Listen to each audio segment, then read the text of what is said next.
Hello friends, आप सभी लोग का स्वागत है आपके मिशन करियर एकेडमी में। आज हम लेकर आए हैं सभी एक दिवसीय प्रतियोगी परीक्षाओं के लिए जीके, जीएस और स्टैटिक के जीके के क्वेश्चन को हम डिस्कस करने वाले हैं। और आज का क्लास जो है कि दूसरा होने जा रहा है, जिससे पहले फर्स्ट कर चुके हैं। और आज की क्लास में जितने भी क्वेश्चन किए जाएंगे, सभी क्वेश्चन जो है कि अति महत्वपूर्ण साबित होने वाला है। और आज की क्लास में हम फुल डिस्कशन के साथ को हर क्वेश्चन को हम टच करते हुए चलेंगे। और ये जितने भी क्वेश्चन किए जाएंगे सभी एग्जामों के लिए काफी हेल्पफुल साबित होगा। तो चलिए फटाफट हम अपने क्वेश्चन की तरफ बढ़ते हैं।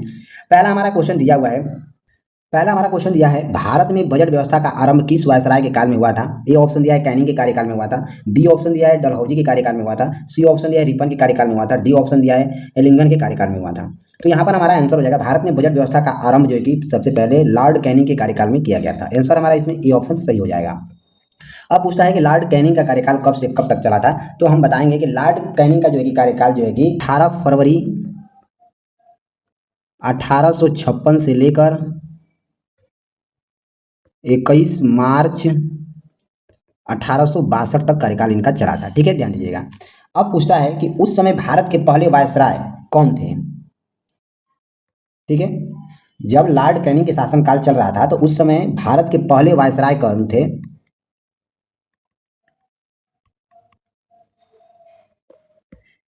तो उस समय पहले वायसराय थे जेम्स विल्सन थे। ठीक है, जेम्स विल्सन भारत के पहले उस समय वायसराय हुआ करते थे।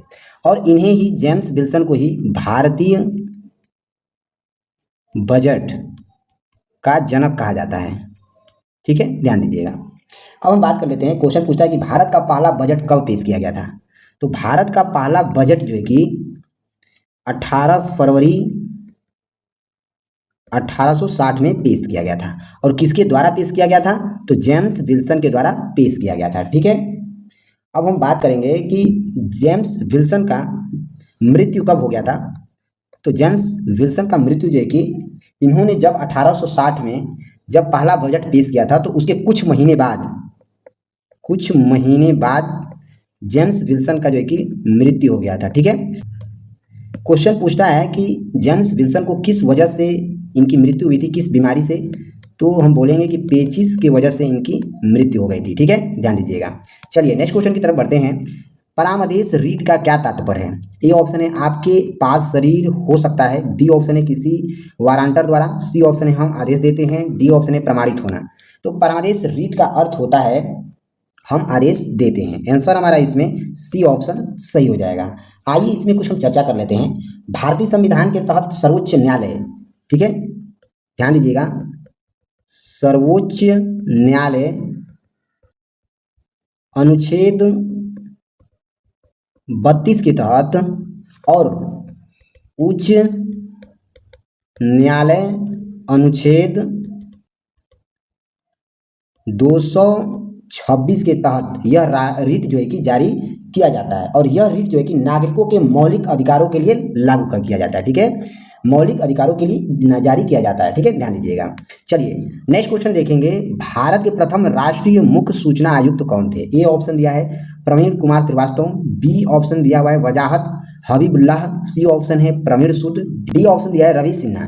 तो यहाँ पर हमारा आंसर हो जाएगा, भारत के प्रथम राष्ट्रीय मुख्य सूचना आयुक्त जो है कि वजाहत हबीबुल्लाह जी हैं। आंसर हमारा इसमें बी ऑप्शन सही हो जाएगा। अब हम बात कर लेते हैं, वजाहत हबीबुल्लाह जो है कि इन्हें कब नियुक्त किया गया था? तो इन्हें जो है कि नियुक्त जो है कि 26 अक्टूबर 2005 को नियुक्त किया गया था। ठीक है, 2005 को नियुक्त किया गया था। ठीक है, और ये 19 सितंबर 2010 तक इन्होंने सेवा दिए थे। ठीक है, ध्यान। अब हम बात कर लेते हैं, क्वेश्चन पूछता है कि किस अधिनियम के अंतर्गत जो है कि इसे बनाया गया था? तो हम बताएंगे कि सूचना अधिनियम 2005 के अंतर्गत इसे जो है कि लाया गया था। ठीक है, अब क्वेश्चन यह पूछता है कि वर्तमान में राष्ट्रीय सूचना आयुक्त कौन है? बताइए फटाफट। तो वर्तमान में मुख्य सूचना आयुक्त जो है कि श्री हीरालाल शामरिया हैं। ठीक है, ध्यान दीजिएगा। वर्तमान में सूचना आयुक्त जो है कि हीरालाल शामरिया हैं। ठीक है, अब हम बात कर लेते हैं ये कब नियुक्त किए गए थे, इन्हें कब नियुक्ति दी गई थी? तो 6 नवंबर 2023 से कार्यभार संभाला है। नेक्स्ट क्वेश्चन देखेंगे, मौलिक कर्तव्य किस पर लागू होते हैं? ए ऑप्शन है नागरिकों पर, बी ऑप्शन है सरकार पर, सी ऑप्शन है राज्य पर, डी ऑप्शन है विधानमंडल पर। चलिए फटाफट बताइए। तो हमारा इसमें आंसर हो जाएगा मौलिक कर्तव्य जो है यह नागरिकों पर जो है कि लागू होते हैं। आंसर हमारा इसमें ए ऑप्शन सही हो जाएगा। आइए इसके बारे में हम थोड़ी चर्चा कर लेते हैं। मौलिक कर्तव्यों को 42वें, ध्यान दीजिएगा, 42वें संशोधन अधिनियम 1976 में इसे भारतीय संविधान में जोड़ा गया था। ठीक है, ध्यान दीजिएगा, भारतीय संविधान में जोड़ा गया था। ठीक है, ध्यान दीजिएगा, 42वें संशोधन अधिनियम 1976 में इसे भारतीय संविधान में जोड़ा गया था मूल कर्तव्य को। ठीक है, ध्यान दीजिएगा। अब हम बात कर लेते हैं ये जो है कि किसके सिफारिश पर जोड़ा गया था इसे। तो सिफारिश बोलेगा तो इसमें बोलेगा अगर कि किसकी सिफारिश पर जोड़ा गया था, तो हम बताएंगे कि स्वर्ण सिंह, ठीक है, स्वर्ण सिंह समिति के सिफारिश पर इसे जोड़ा गया था। ठीक, अब क्वेश्चन यह पूछता है कि इसे कौन से भाग में इसका उल्लेख किया गया है? तो संविधान के भाग 4A में, और अनुच्छेद पूछेगा अगर तो अनुच्छेद 51A में इसका उल्लेख किया गया है। ठीक है, सबसे पहले 10 मौलिक कर्तव्य थे। ठीक है, 10 मौलिक कर्तव्य थे। ठीक है, उसके बाद 46वां संविधान संशोधन किया गया। ठीक है, 46वां संविधान संशोधन किया गया। ठीक है, कब किया गया है 46वां संविधान संशोधन? यह भी पूछता है, तो 2002 के द्वारा किया गया था। ठीक है, और इसमें यह जोड़ा गया कि 11वां मौलिक कर्तव्य जोड़ा गया था। ठीक है, 11वां मौलिक कर्तव्य जोड़ा गया था। ठीक है, और इसमें यह कहा गया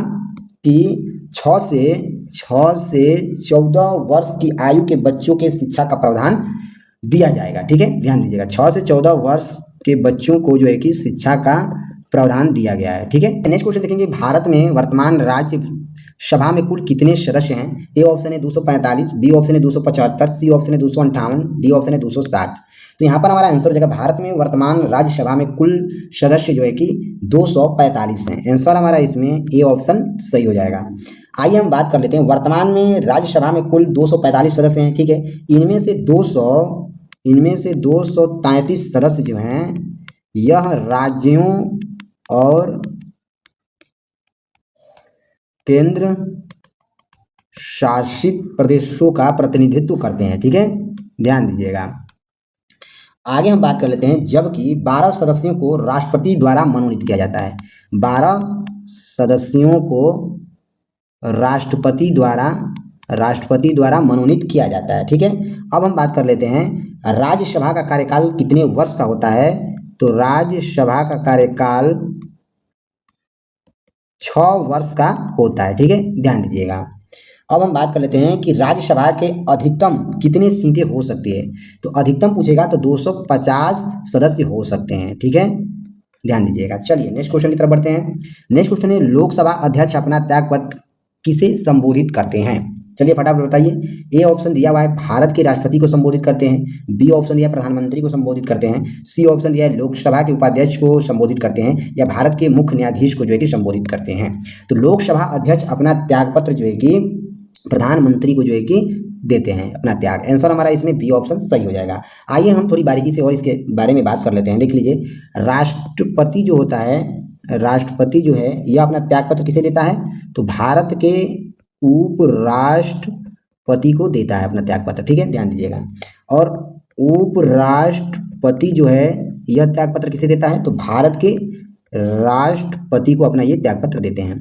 उसके बाद पूछ लेगा कि लोकसभा के अध्यक्ष जो हैं ये अपना त्यागपत्र किसे देते हैं? तो ये लोकसभा उपाध्यक्ष को अपना ये त्यागपत्र देते हैं। ठीक है, अब पूछ लेगा कि लोकसभा